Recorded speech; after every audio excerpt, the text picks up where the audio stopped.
Shalom. Salam damai sejahtera. Puji Tuhan, kita memasuki minggu kedua bulan kebangsaan, bulan Agustus. Saudara-saudaraku yang kekasih dalam kasih Tuhan kita Yesus Kristus, bagian firman Tuhan terkhususnya Roma 13 saat ini mau menjelaskan kepada kita tentang kewajiban orang percaya untuk taat kepada pemerintah sebagai otoritas yang ditetapkan oleh Allah. Kita berada di bawah tema pemerintah adalah hamba Allah untuk kebaikan. Pemerintah memiliki peran sebagai pelayan Allah.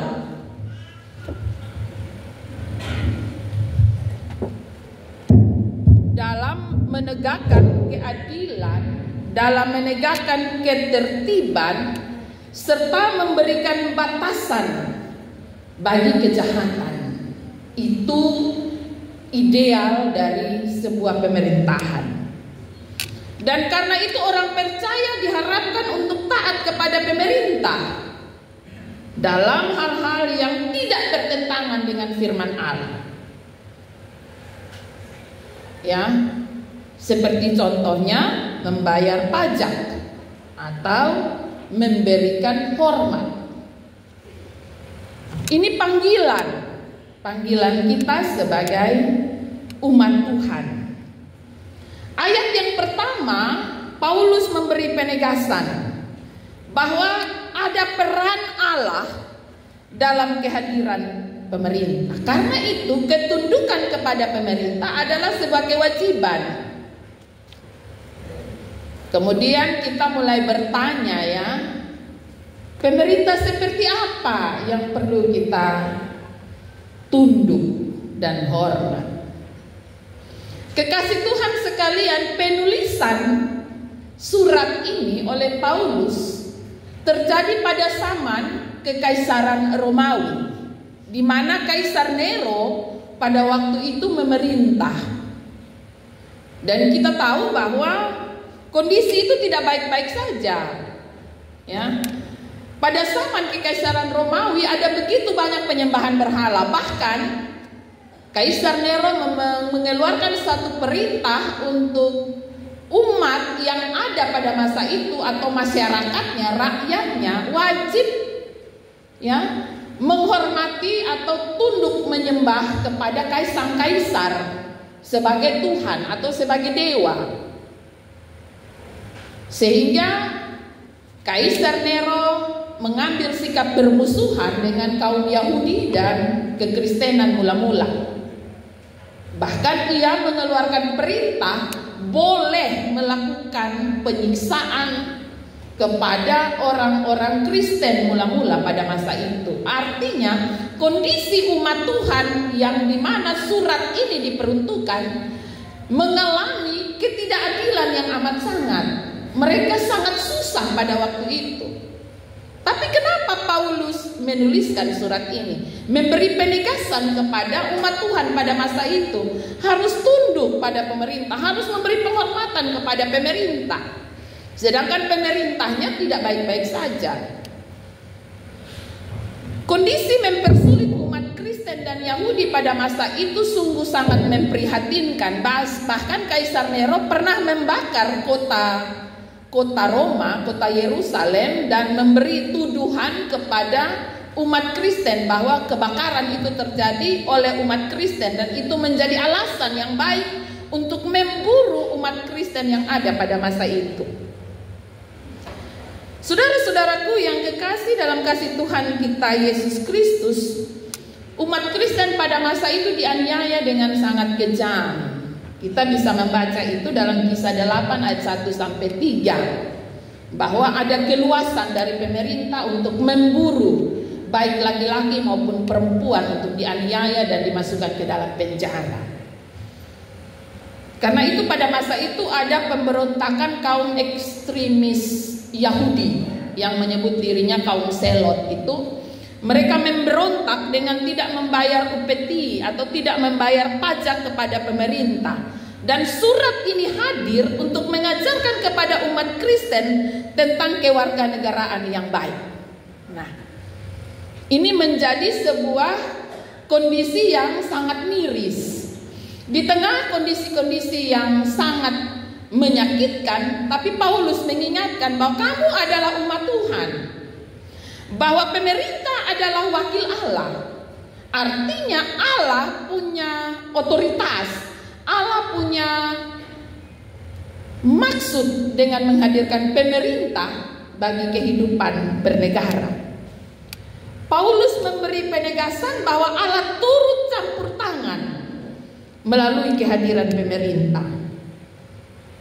Bahwa pemerintah adalah alat Allah untuk menghadirkan keadilan. Pemerintah adalah alat Allah untuk menertibkan kejahatan. Kita baca itu pada ayat yang keempat. Bahwa pemerintah adalah alat Allah, padanya ia menyandang pedang untuk membalaskan murka Allah atas mereka yang berbuat jahat.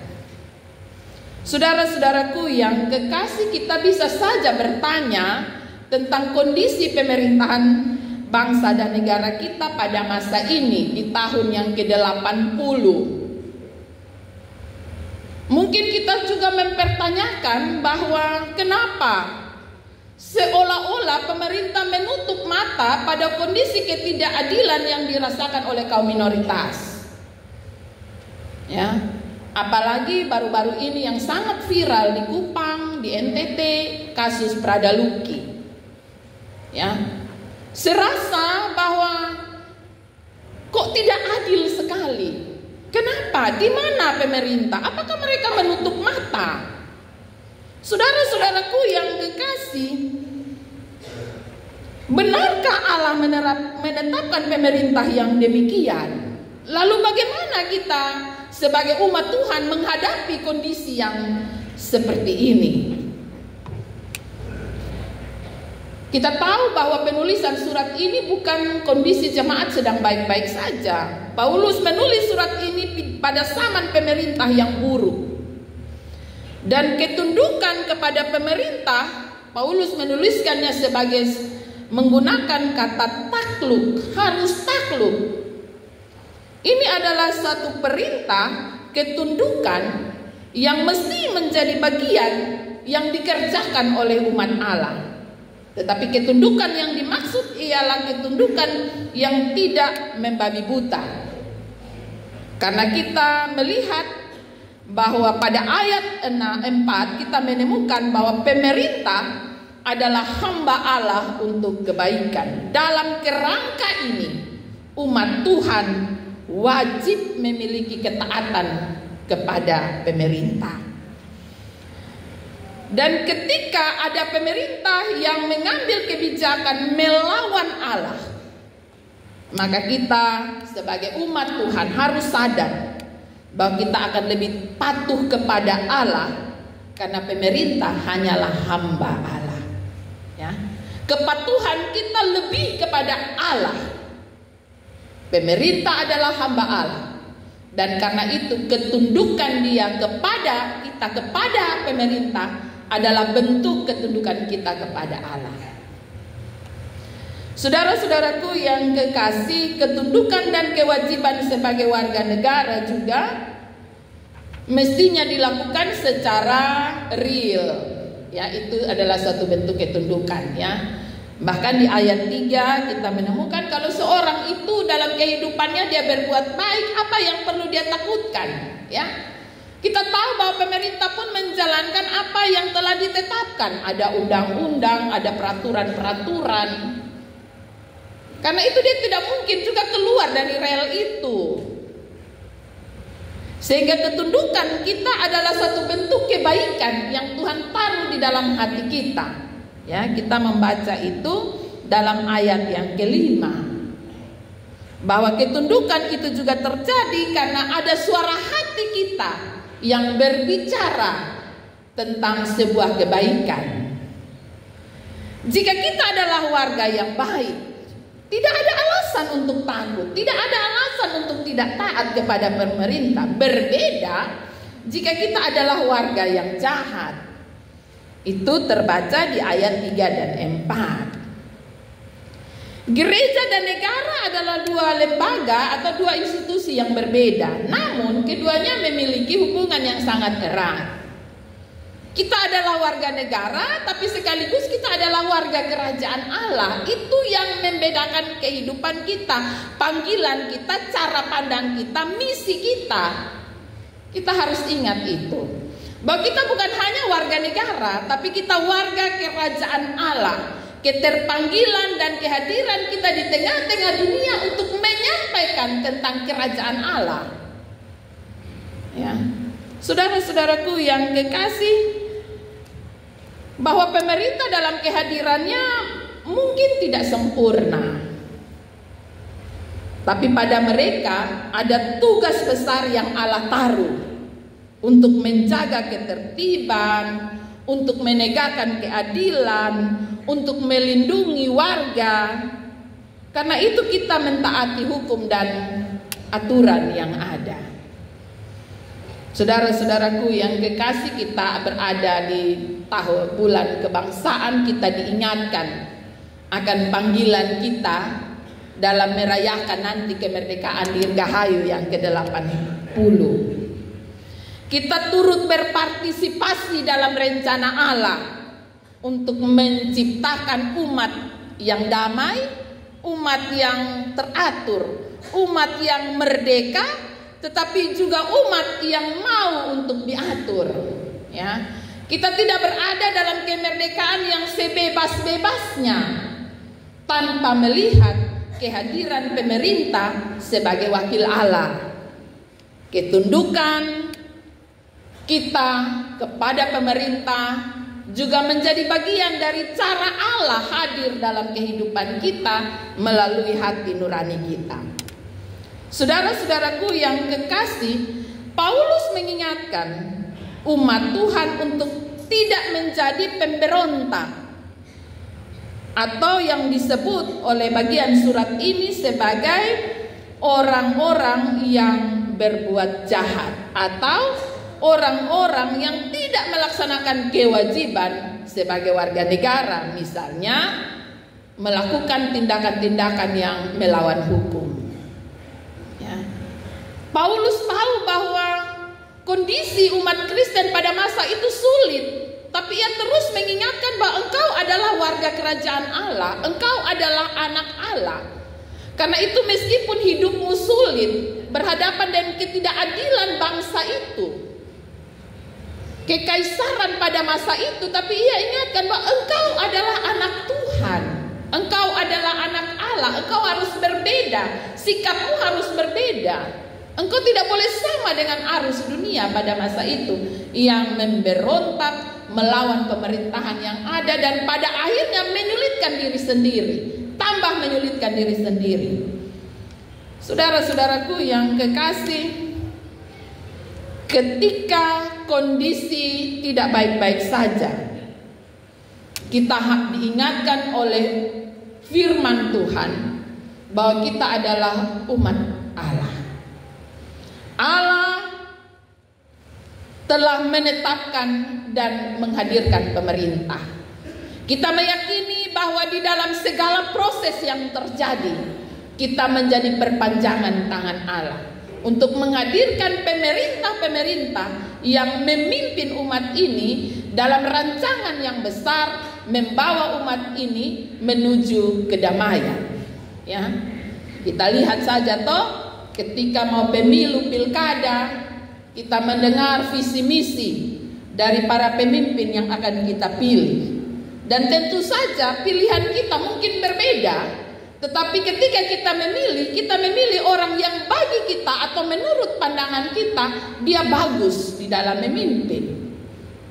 Dan kita meyakini mereka yang telah terpilih menjadi pemimpin-pemimpin baik di tingkat negara, presiden, gubernur, wali kota, mereka adalah pilihan yang telah Allah tetapkan untuk memimpin kita, mengatur dan menata negara ini menjadi lebih baik dan membawa kepada proses kedamaian. Dan kita meyakini bahwa ketika kita berhadapan dengan pemerintah yang tidak tidak baik-baik saja atau tidak mengambil tindakan berlawanan dengan Allah, maka ia akan berhadapan dengan Allah sendiri. Ya, kita ingat kisah Saul ya. Saul dipilih oleh Allah, ditetapkan menjadi pemimpin bangsa Israel. Ketika ia membelakangi Allah, bahkan Daud pun menghormati dia sebagai pemimpin yang diurapi. Sehingga ketika terjadi pembunuhan kepada Saul, Daud sangat marah dan murka bahwa Saul, apapun kondisinya, ia adalah pemimpin yang telah diurapi dan dipilih oleh Allah. Saudara-saudaraku yang kekasih, itulah panggilan saya dan saudara dalam kehidupan bernegara ini. Kita selalu ingat dan mengingatkan diri kita bahwa kita tidak saja menjadi warga negara, tapi kita adalah umat pilihan Allah, yang dipilih Allah dan dihadirkan Allah di tempat di mana kita berada, untuk menjadi terang, untuk menjadi contoh, untuk menjadi teladan, dan untuk menjadi agen-agen kebaikan.